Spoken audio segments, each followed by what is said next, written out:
Everybody, Rich with Prep U, hanging out here on the deck with my two favorite dogs. I only have two dogs, so I guess it would be my two favorite dogs. And you know how that works. Hey, like the title of this video said, you know, spring, storm season. It's time to take an inventory. It's also inventory season and equipment checks. And when we talk about inventory and checks and stuff like that, we talk about, you know, your generators, any kind of power tools that you might need.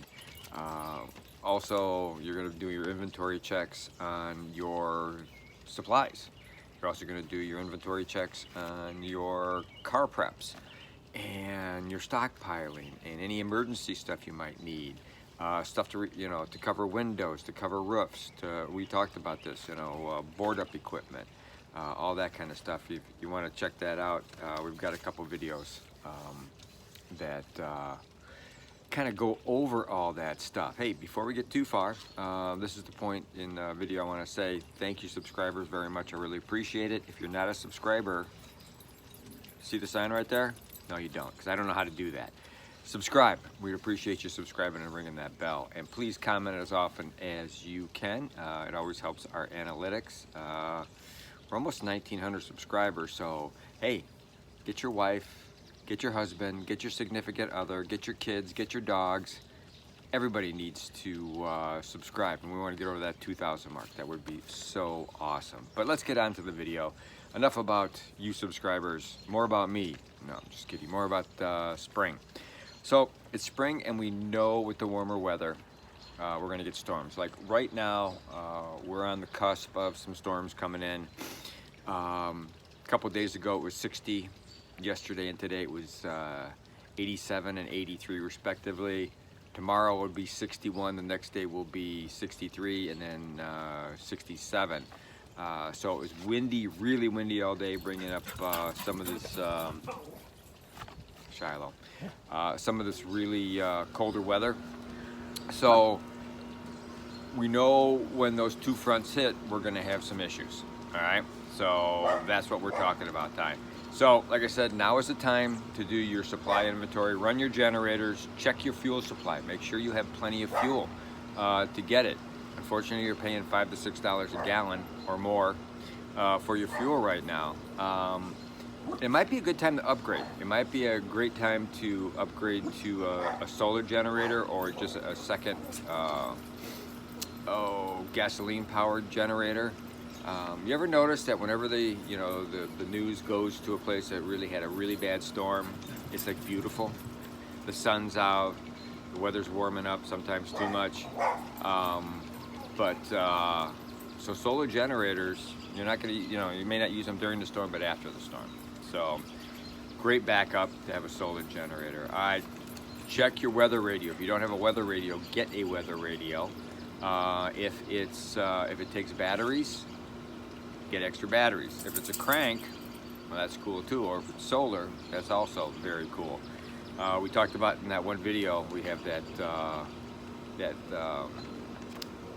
radio that's solar and also has backup batteries in it. So check out that video. Speaking of videos, let's do that real quick. Other videos that you can go to if you're interested in other storm videos. Obviously, we have a whole bunch in our playlist, our severe weather playlist. And some of those are tornadoes, prepare for and surviving, flooding preparedness, severe weather is coming, but it's spring. That was the original one with spring.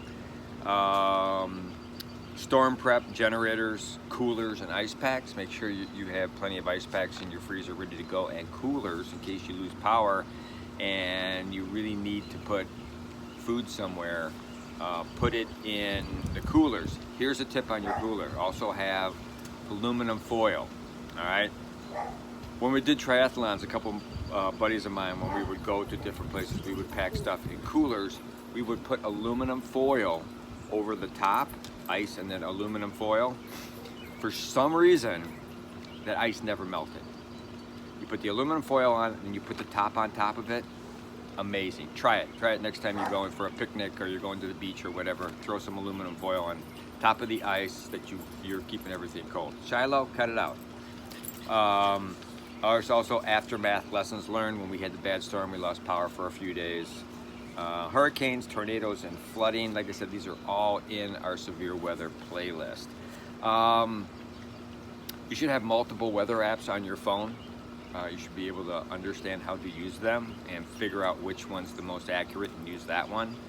Because there's a lot of different,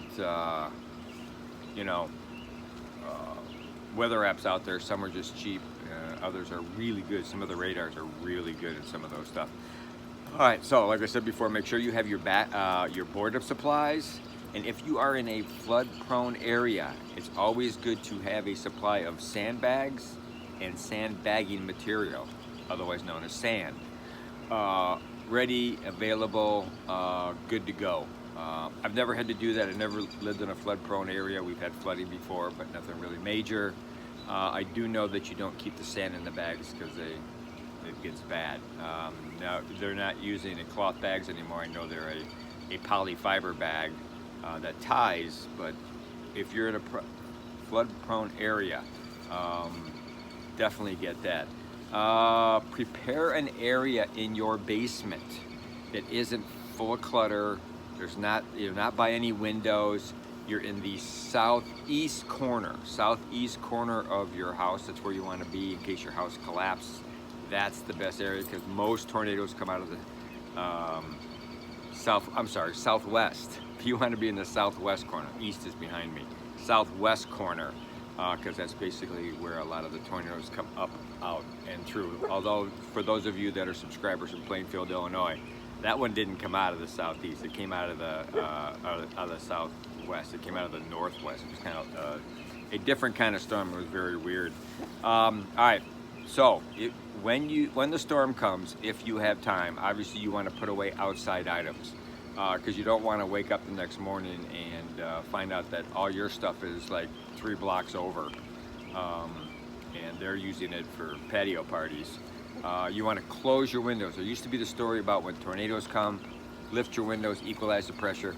It don't matter. It ain't gonna help, okay?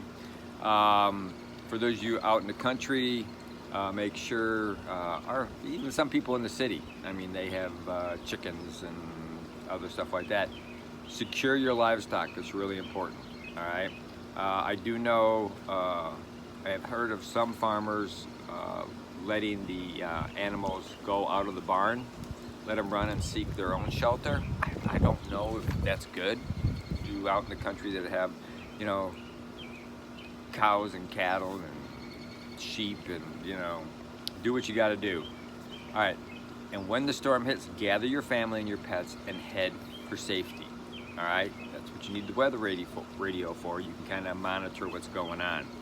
After the storm, when you go outside, if you got hit really hard, you have to look for hazards, and there's a lot of hazards that you have to worry about. All right, electrical lines down. That's probably one of the biggest hazards besides gas. Gas meters breaking and gas coming out. But what a lot of people don't realize, and we actually had electrocutions when I was on the fire department, and actually some firemen, not from our department, but other departments I heard around, have been electrocuted by putting their hands on a chain link fence. Lines fall on a chain link fence, and you've got, like, let's say you got a common chain link fence that goes, 200, 300, 400 feet in some areas, and the line falls on that chain link fence, it charges the whole fence, all right? Also, you can also feel power in the ground because it's wet and the power's down. If you start feeling tingling in your feet, you're near a power line, back away, shuffle your feet, don't pick your feet up, all right? Because if you keep your feet down, you're grounded, all right? You're protected. Also, if you're in a car driving and you catch in the middle of the storm and power lines fall on you, stay in your car unless there's a danger with your car. If you crash or something and the car catches on fire, to clear your vehicle, don't step out of your vehicle, jump away from your vehicle, because if the power lines are on your car, the tires are insulating you in that car from providing a ground and that power going through you, okay? So what you want to do is open the door very carefully and jump. If you've got kids, throw them, okay? Throw them away. Have one adult, if you can, go out and you throw your kids so they aren't holding onto the car at the same time they're touching the ground. All right. You smell gas, stay away. Don't light a cigarette, you know, don't burn candles or anything like that. Remember, fast moving water, depending on how much water happens. Every time there's a storm, every time there's flooding, you hear about people getting sucked into underground culverts. All right, culverts that go under driveways or under highways. People are just walking around, not, you know, thinking, oh, hey, this is really cool. Water's up to my knees or whatever, and all of a sudden they get to where it dips down a little bit, and they forgot about the culvert there, and they get sucked in, and hopefully they come out the other side. Not always in one piece either. So you got to be careful about that. Fast rising floodwaters, we all know about that. Don't drive through it. It doesn't take much water to lift your car. Especially these cars today, they're lighter weight because of better fuel economy and stuff like that. And it's amazing what running water can do. Think about walking through a creek or a river when you're fishing or you're hiking or whatever, how much pressure is pushing you with that water. Same thing in flooding. If you've got a road that, you know, the water's now coming across this, and there's a famous video out there where the fish are swimming across the road, okay? Because it's, I don't know, because fish could. Why did the fish swim to the other side of the road? I don't know, because he could. But don't drive through water. Broken branches and trees. Broken branches and trees are very, very dangerous. If you're a hiker, a camper, or anything like that, you've heard of widow makers, okay? People that do logging, people that are out getting firewood have heard of widow makers. What's a widow maker? Take a look at these trees way back here, and this tree right here. Branches break off up in there, and they die, and they sit there, and in the wind, it kind of blows back and forth, and those things fall. For campers, it would fall in the tent and kill the people in the tent or the top part of a dead tree. Never put your tents up underneath the tree.